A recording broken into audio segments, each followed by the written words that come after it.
Hi, everybody. It's Elizabeth Willits here from Investing in Women, and I'm delighted because today we are here for a very special LinkedIn and Facebook Live with James Mallender and Kirstie Penk from the Legal Director. I'm going to be talking all about why the legal industry is still dominated by men. So as people are logging on, if you can let us know if you can hear us all okay, give us a like or an emoji, that would be amazing. And we would love to hear your experiences working in the legal profession. Do you think the industry is still dominated by men?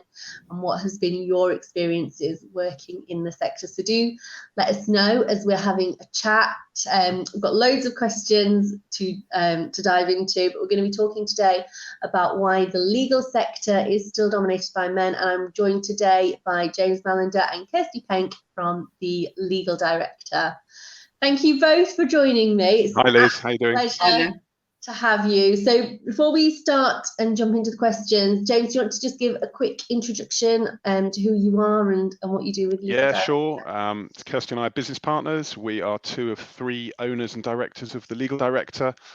We are a business which is dedicated to providing in-house legal support to SMEs in effect. SMEs can buy our time, our lawyers' time, on a retained basis. Okay, brilliant. And Kirstie, how long have you been at the Legal Director for? We've been trading now for 14 years and I've been here 13. So I was in-house for many years and then joined the Legal Director originally as one of their consultants back in 2009, I think it was. Oh, wow, amazing. So today we're talking all about women generally within the legal sector and the legal industry. So James, in your opinion, why do you think women aren't underrepresented at partner level in so many law firms? And I think you're right in saying in so many law firms, it doesn't apply to all law firms at all. And there are a good number who are doing some really good things, according to the peers that I speak to. I think at a very high level, I think it's just the way that partnerships are set up. They are by nature a very traditional old style way of doing business, and however way they're dressed up, they rely on partners who invest in that business to deliver a particular amount of business and profit per year, and that by nature is how partnerships work. More of the more modern ones, for sure, have a different setup and tend to reward those who might want either part-time work or flexible working in a better way. But for your highly successful partners, they need to give their all to it, and that, I don't think that's changed massively. Certainly not across the industry as a whole. Yeah, because I think we're going to talk a little bit about flexible working. Yeah. But I mean, I spoke to a lawyer about this, and correct me if I'm wrong. I'm just digressing a little bit. Another law firm, they were sort of saying the way the billings are calculated doesn't always favour people that are working flexibly or part-time or fewer hours, because they're charged out a lot more. I think that's absolutely right. And again, it's not the case for every law firm out there. For sure, it isn't. But generally speaking, that the law firm model is based on the hourly charge out rate, and if an hourly charge out rate is the unit of value, if you like, then it makes sense that the more of those units are charged, the more profit the firm is going to make. It's simple numbers, really. So yes, I think inherently there's a flex away from flexible or part-time working, just because it doesn't fit the model. Yeah, and if you're just looking, I suppose, at the bottom line and you're not necessarily considering other things. Yeah, that's right. Okay, so what do you think are some particular barriers that you feel prevent female lawyers from reaching their full potential and reaching the top of these law firms? Well, as I said, some of the inherent legal structures must be considered really important there. I think there is still a reticence potentially to embrace other ways of working, again, which I've sort of mentioned before. If you haven't got the right benefit structure in place, if you haven't got the right support in place, things like, for the larger law firms in London, I'm sure most of them now do have childcare facilities or creches or something like that, that's relevant. Not all of them do, and I guess if you're a law firm looking at what might be appropriate, you probably need to look at what holistically female and indeed male part-time workers are really looking for out of their career going forward. And it isn't working 6 days a week, 7 days a week without any support. And if there are no support structures in place, then that job inherently becomes less attractive. Yeah, absolutely. So Kirstie, what do you think what's been your experience as a woman in the sector? So I did my training in the very early 90s in London in a big law firm. I think there were 12 of us who started together. And I think it was probably 50-50 split of male, female. But within the partnership structure, I think there were about 55 partners at the time, and there were 2 females. And for me, kind of, starting out in the sector, frankly, neither of the females were anybody I had any aspiration to be anything like. Neither of them had kids. Frankly, both of them were quite scary individuals. It just held no appeal to me at all. So I think the kind of assumption when I first started there was probably that, if you want to make a partner, if you want to be successful in this firm, these are the type of role models you need to aspire to. And I knew very quickly that wasn't me. So I left I think I only did 6 months post qualification and then went to move in house. And I think that is very much driven by the fact that I just looked at these individuals and thought, that's not where I see a career path. That's not what I want to do. So I kind of jumped ship and moved in-house very early on. And actually moved to work for a business where they had no other in-house lawyer. It was pretty much me. Well, they had a guy in the US and I was the sole person in Europe. A complete switch. I was going to say, so did that meet your expectations then moving in-house? Did you feel that was a good move for you?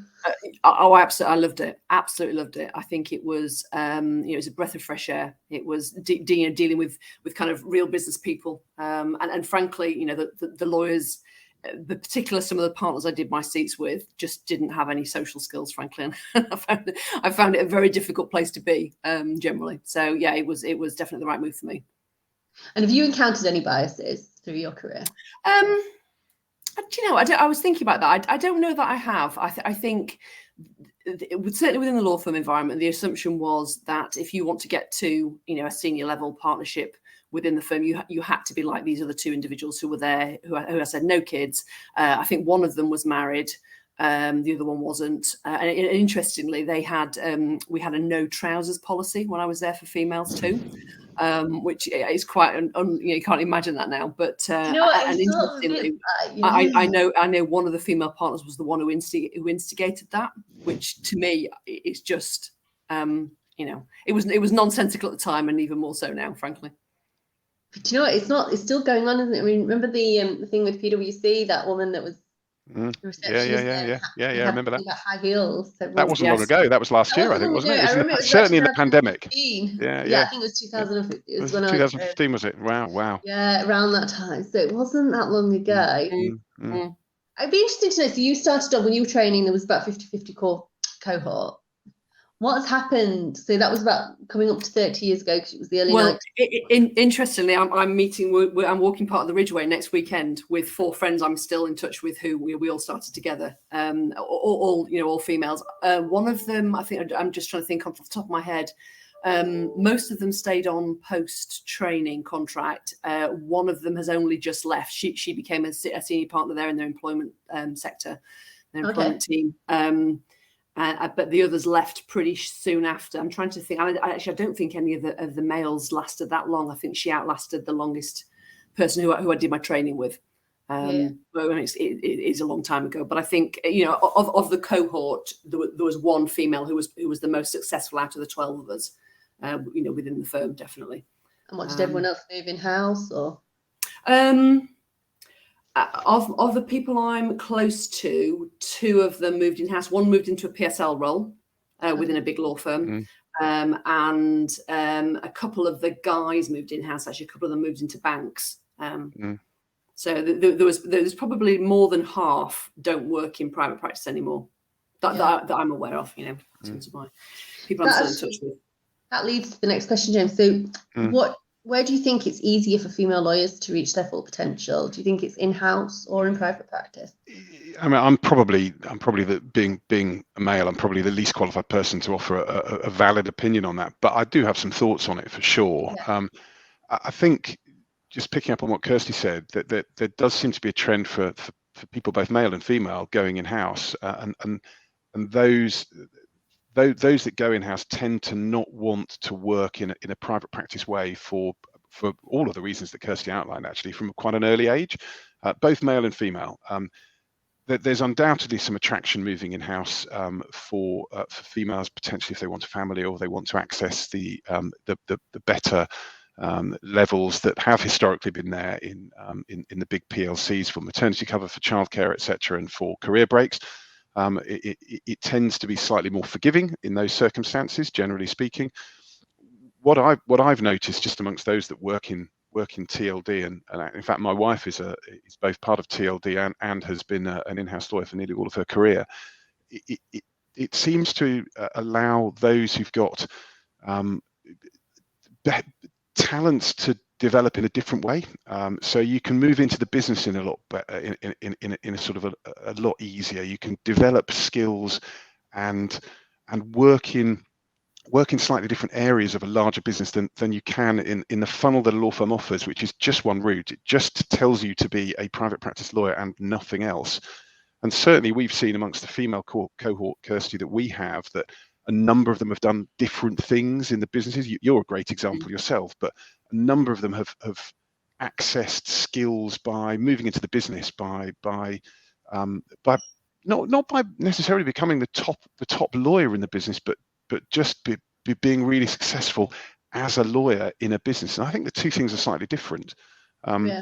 They're just my thoughts anyway. I don't know, Kirstie, if you want to add to that. I think businesses are much more, a law firm model is very, you hit your specialism, you do, this is your area of law you work in. It's very narrowly defined. I actually want that. I didn't mention that earlier, but that's one of the key reasons I left. I was qualified into commercial property, and within 6 months I thought, this is not what I want to do for my career. So then you look at what the options are, because you get pigeonholed very quickly. And I think typically that's true, really true. You are given a bit more latitude, a lot more latitude to try some different things and do. That's true. Not just within the business, but within the law. You're expected to do everything that comes in initially, and I think that kind of gives you exposure, which frankly just makes things more interesting. Yeah, I think it's absolutely true. Keeps things fresh. So, Kirstie, what do you think companies can do? So, if there was anyone here watching it from private practice, for example, and they want to create a more inclusive environment, what do you think organisations can do to promote and retain female talent? For me, it's about having someone to look up to. So that, they need to not just talk the talk. They need to have some senior females on their leadership team, who are given latitude to make the kind of decisions that that they should be doing at that stage, and also kind of showing people that there is a way of doing this and kind of navigating family life and a career in a way that's going to benefit the law firm, frankly, as well. I mean, it's interesting because when I as I mentioned, I went in house, and then I ended up owning part of the business. There were 5 of us bought the business from receivership. So I ran the company for about 3 or 4 years. It was a wireless networking business, and then when I then looked at, we ended up. I'm not sure if we lost. We lost Liz. Oh, I don't know. Anyway. I'll keep going. So I very much looked at what do I want to do when we put that business into receivership, and the options I was looking at was very much private practice, that I'd not thought on the head of that was not what I wanted to do. Then I looked at, could I go back in house again, and if you wanted to work at a senior level in house, that was difficult to do part time. But I do think that's changing somewhat, which I think can only be better for everybody, in terms of giving flexibility to people, whether they're in a law firm or in house. I think that's right. Liz, have we lost you? We've lost you. We seem to have lost your video. Are you there at all? Not there at all. I've got the question, so I'm going to ask myself a question, actually, seeing as Liz seems to have some difficulties on a technological basis. So how does flexible working help, and why are so many firms reluctant to embrace it? I'm going to do the second one first, the second of those questions first. Why are so many firms reluctant to embrace it? The short answer is I just don't know. In this day and age, it seems now we seem to be coming out of the pandemic, finally, maybe. Hybrid working, as I think it's now probably preferably called, and flexible working generally, is here to stay. I don't think we can. I don't think we can avoid that as a reality and a certainty. Why is there reluctance? I guess there are probably myriad reasons for it. I think a lot of businesses, not just law firms, a lot of businesses see certainty in having people in one place physically all the time.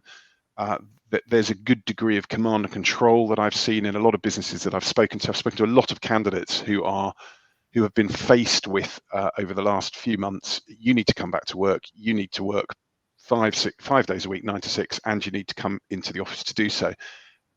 That's very, very unattractive. Offering no flexibility at all is hugely unattractive. And it's definitely happening. I know it is. I can see from the businesses that I've spoken to. I find it a bit. I find it a little bit odd. I don't know, Kirstie, whether you've got anything to add, but I find it a little bit odd that firms are just not even considering doing it. I don't know. What do you think?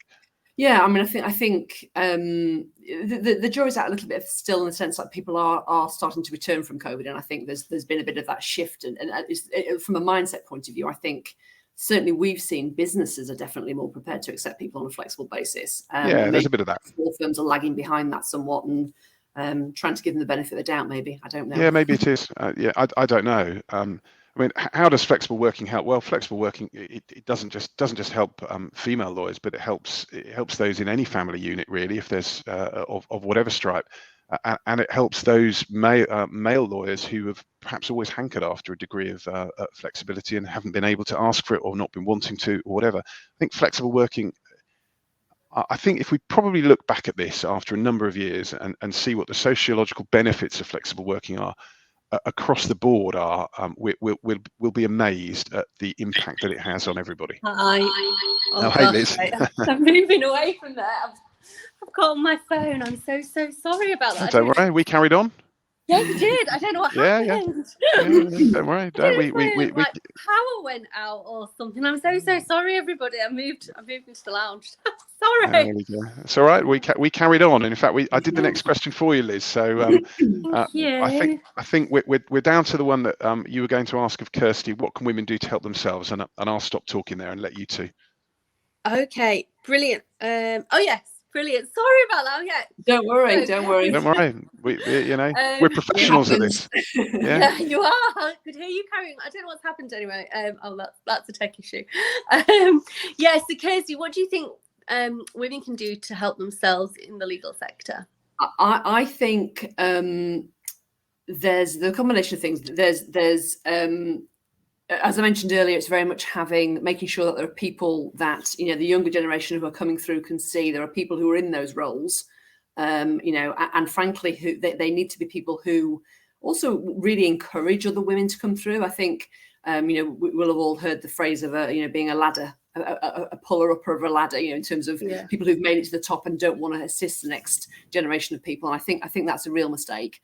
So not only do I think, we need to make sure there are people at the top of their game and the top of these law firms, but also that they're prepared to invest the time to help the younger generation. And frankly, the other thing I think we need to get better as women is doing is, there's the old adage that there's nothing, if you want something doing, give it to a busy woman. Yeah. And I think sometimes we are a bit, across the board, there are women in the legal profession who, frankly, are being paid for 4 days' work but are doing 5 days because that's just the way you operate. We feel that we're grateful because we're being allowed to work just 4 days, and how wonderful is that? And therefore, we always end up going the extra mile and doing far more work. And I know that's kind of almost how you brought up to think that's acceptable. But actually, I think we're almost our worst enemy, really, because from a law firm point of view, why do they need to pay us full time if they're going to get full time work and only pay us 4 days? Yeah. So I think that's something that women need to do, and I think it's a difficult one. It's almost if there are certain days you don't work, the clients don't need to know that. They just think you're working on other clients. There's no need to disclose that, to make it a big thing. And I think sometimes we just need to be a bit more, just say no a bit more, and just be a bit more regimented with our time. And I think that's sometimes the flexibility works, can work both ways. Yeah, I think as well, like, this obviously isn't just to do with the law as well, but just more generally, like you said, I think women are some women do quite like feeling that being busy, being needed. I mean, this is me as well around the house, just thinking about things like, I'm the one that I'll look at. If I ask my husband to do the washing, I look at how he's done it, and I'm like, and sort of thinking that you can do things better than other people, and therefore not always delegating necessarily where you can, and that's at home as well. So I think, personally, I think it's about learning to delegate as well.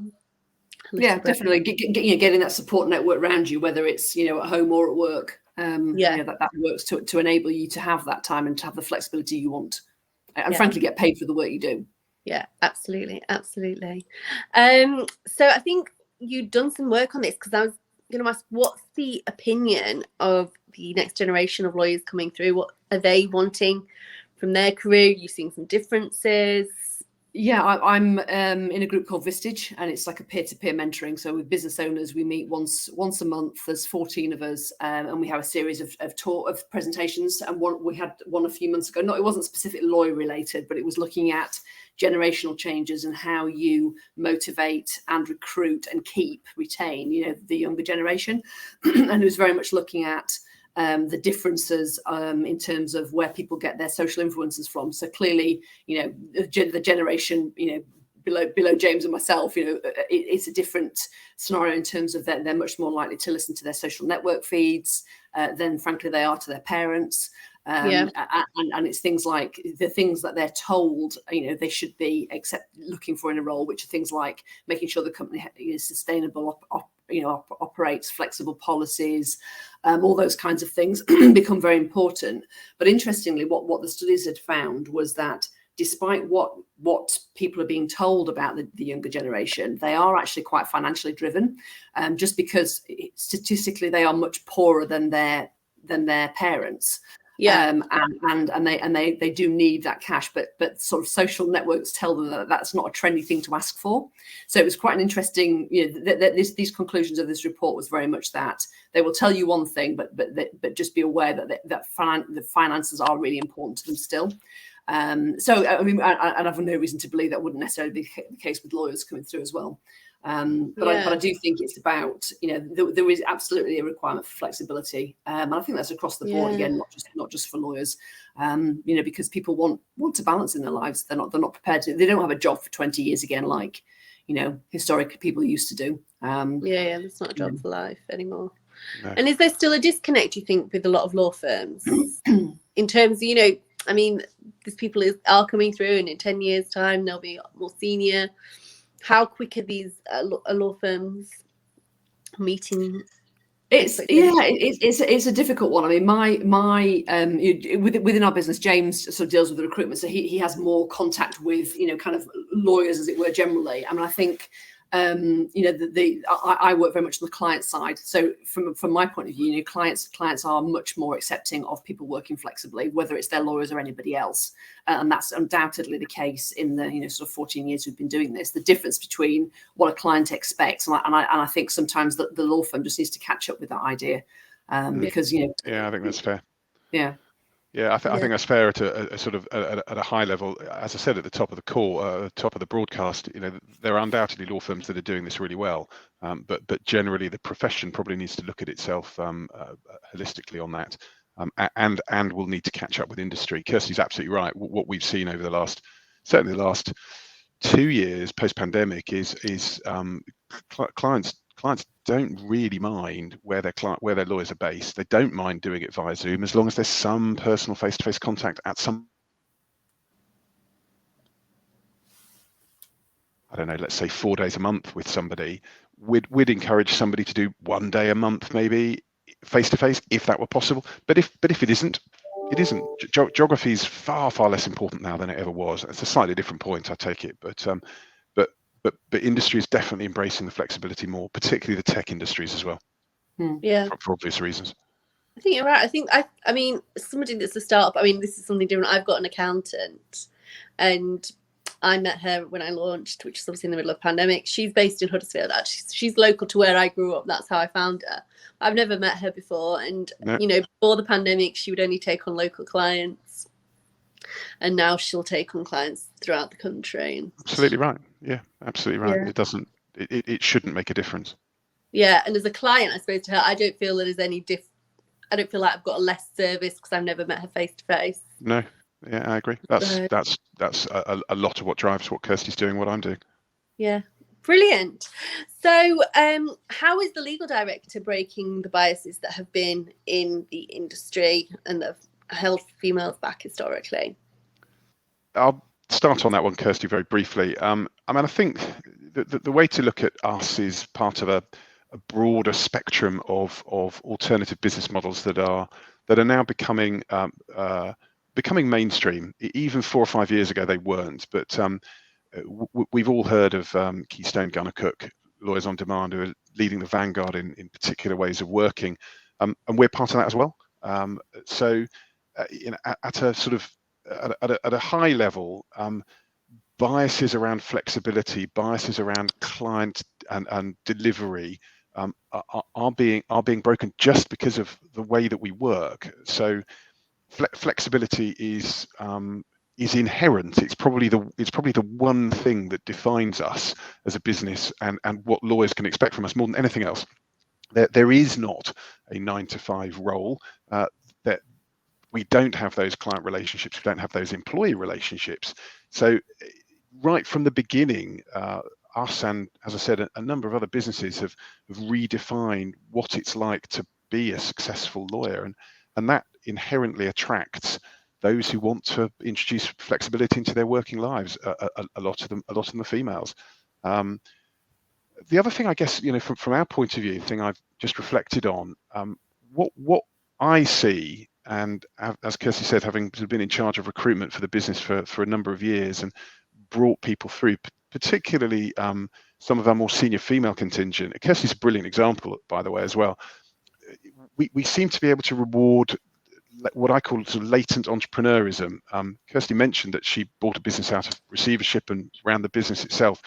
A lot of lawyers tend to feel that they don't have those skills. They're just lawyers. That's all they do. They can't do anything else.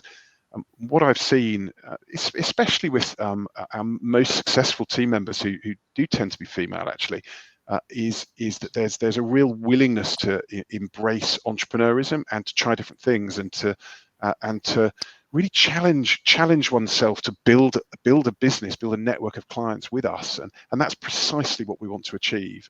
Yeah. Maybe that hasn't been noticed in the businesses that our female contingent have been working on, you know, on an employed basis. Maybe there's just a latency of skills that haven't been nurtured, but we're certainly onto something. I think we are anyway, Kirstie. Yeah, I think the only thing I'd add in terms of, I think when people sometimes look at our business from the outside, you assume it's a business that's made. Oh no! But if you look kind of at the individuals who you know, as James mentioned, our top performers are female, and they, you know, they earn an awful lot of money. Clearly, they work very hard as well, but it's not a just slot it in around the kids type. You know, arrangement. It can be, and we obviously have some people who do that. We have a number of you know, male and female lawyers who do other things, are trustees of various businesses, are non-execs, do some charity work. Some people you know, are on their sort of pathway into retirement, and they work less, you know, because of that, and that's fine, and that's why it works really well. But you know, if you look at, I think in terms of breaking down the biases, that the fact that, you know, the majority of our top billers are female, and they earn a lot of money doing this, shows that I think is it probably about a 50-50 split, James, still in terms of the team? Yeah, I think so. It's 50-50 split in terms of numbers, but I can't. If Ed were here, he'd be on the numbers a hell of a lot more quickly. But in terms of those who are our highest earners, and that's just one measure of success, by the way. We don't tend to do that across the board. Then it's the pendulum definitely swings in favour of females. Yeah. So what could people, if you were joining sort of fresh from another firm, what what could you expect from a career from you? Slightly conscious of time. We're okay, are we, Liz? Yeah. So partnership and respect is one. A supportive, open environment. Genuinely, we do live by our values. We are we're really enthusiastic, and we're really decisive. That's probably 6 words when 2 might have done, but we really do try and live the values that we espouse. Brilliant. And so, yes, I suppose if anyone wants an in-house career that's support mostly small to medium clients that couldn't necessarily afford an in-house. Our clients sit in the sort of 5 to 50 million turnover usually. So at 5 million, they're going externally to a law firm, usually not getting a great service because they're not particularly big.